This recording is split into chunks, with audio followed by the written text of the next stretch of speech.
नमस्कार दोस्तों, आपका मेरे चैनल भक्ति संसार में स्वागत है। आज की मेरी वीडियो होने वाली है शनिवार व्रत कथा की। तो कुछ इस प्रकार है हमारी शनिवार के व्रत की कथा। एक दिन सातों ग्रह सूर्य, चंद्र, मंगल, बुध, बृहस्पति, शुक्र, शनि बैठे हुए थे। इस बात का विवाद छेड़ बैठे कि समस्त ग्रहों में कौन सा ग्रह सबसे बड़ा है। इसका निर्णय करने के लिए सभी ग्रह राजा इंद्र के दरबार में उपस्थित हुए।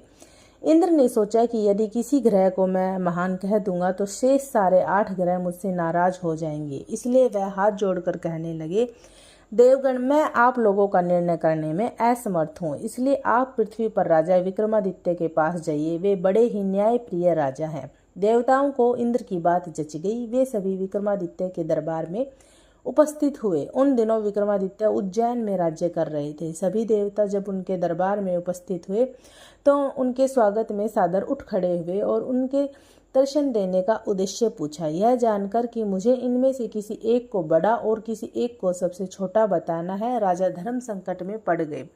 मगर वह कर्तव्यनिष्ठ राजा थे, इसलिए उन्होंने न्याय करने का निश्चय किया। दूरदर्शी विक्रमादित्य किसी एक देवता को अपने मुंह से छोटा या बड़ा नहीं कहना चाहते थे। इसलिए उसने प्रत्येक ग्रह के आसन उसी की प्रिय धातु से बनवाकर उनके क्रम में रख दिए। सोने का आसन सबसे पहले आया, लोहे का आसन सबसे बाद में।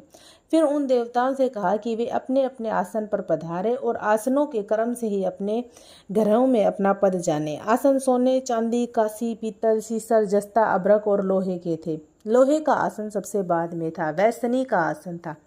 शनिदेव समझ गए कि विक्रमादित्य ने उन्हें सबसे छोटा कहा है, अतः वे क्रोधित होकर बोले, राजन, तुमने मेरे पराक्रम को नहीं जानते।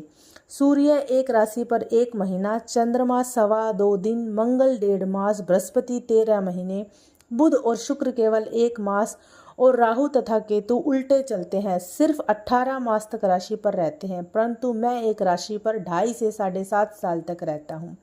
राम को 7.5 आई तो उन्हें उनके राज्य के स्थान पर वनवास मिला। रावण पर जब शनिदेव की 7.5 आई तो उनके कुल का ही सत्यानाश हो गया। अब तेरी बारी है, ऐसा कहकर शनिदेव वहां से चले गए।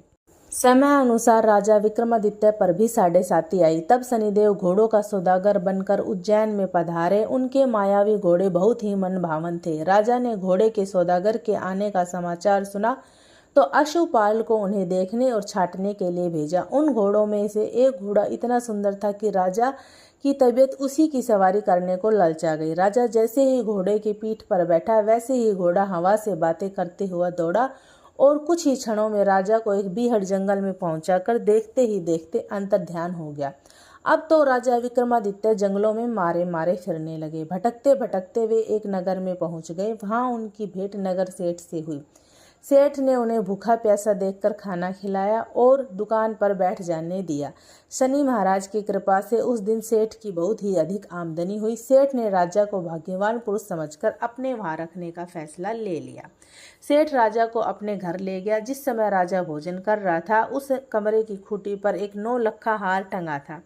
जैसे ही राजा की नजर उस खूंटी पर पड़ी, खूंटी देखते ही देखते हार को निगल गई। कुछ देर बाद जब सेठ कमरे में आया तो उस खूंटी पर हार न पाया तो राजा को ही हार की चोरी के अपराध में पकड़वा दिया। न्यायाधिपति ने राजा के दोनों हाथ पैर काटने की आज्ञा दे दी। जब राजा चौरंगिया बन गया तो उसे नगर के एक तेली को राजा पर दया आ गई और उसे वहां से उठा लाया। उसने उसे कोल्हू के पीछे बिठा दिया ताकि बैल हाँक सके। 7.5 बीतने में कुछ ही काल बचा था। एक दिन चौरंगिया को वर्षा ऋतु में मल्हार राग गाने की सूझी। रात की खामोशी में उसकी मनमोहक ध्वनि राजकुमारी के कानों में जा पड़ी। सुरीली आवाज को सुनते ही राजकुमारी उस आवाज पर मोहित हो गई। उसने दासी को भेज उसका अता पता मालूम कर लिया। रागी चौरंगिया है सुनकर राजकुमारी ने प्रण कर लिया कि अगर वह विवाह करेगी तो उसी से ही करेगी, वरना आजीवन अविवाहित ही रहेगी। सुबह उठकर जब राजा रानी को मालूम हुआ कि उन्होंने समझाने की कोशिश की अपनी पुत्री को, मगर राजकुमारी ने अपना प्रण न तोड़ने का निर्णय लिया। विवश होकर राजा रानी को मानना पड़ा और राजा रानी ने तेली को बुलाकर आदेश दिया कि उस चौरंगियों को महल में लेकर आए और उससे मेरी लड़की की शादी की तैयारियों का प्रबंध करे। राजकुमारी और चौरंगिया का विवाह करा दिया गया। वह 7.5 की अंतिम राशि थी। उस रात के आधे बीतते ही चौरंगिया को शनिदेव स्वप्न में दिखाई दिए और बोले, राजन, तुम्हें मुझे छोटा कहने का दंड पा लिया है। राजा ने हाथ जोड़कर क्षमा मांगते हुए शनिदेव से प्रार्थना की कि जैसा दुख आपने मुझे दिया भविष्य में ऐसा दुख किसी और को न दीजिएगा। शनिदेव ने राजा की प्रार्थना स्वीकार कर ली। आँख खुलने पर चौरंगिया ने देखा कि उसके दोनों हाथ पैर बिल्कुल ठीक हो गए हैं। प्रातः उठने पर राजकुमारी ने जब अपने पति को पूर्ण रूप से स्वस्थ देखा तो उसकी प्रसन्नता और खुशी की सीमा न रही। राजा भी यह जानकर बहुत खुश हुआ। यह बात धीरे धीरे नगर सेठ के पास भी पहुंच गई। उसने राजा विक्रमादित्य की सेवा में उपस्थित होकर क्षमा मांगी और उन्हें अत्यंत सम्मान के साथ अपने घर बुलवा लिया। राजा विक्रमादित्य जब खाना खा रहे थे, लोगों को आश्चर्य हुआ कि खूंटी हार उगल रही थी। यह कौतुक देखकर नगर सेठ ऐसा अभिभूत हुआ कि उसने अपनी कन्या का विवाह भी राजा विक्रमादित्य के साथ करने का ही फैसला ले लिया।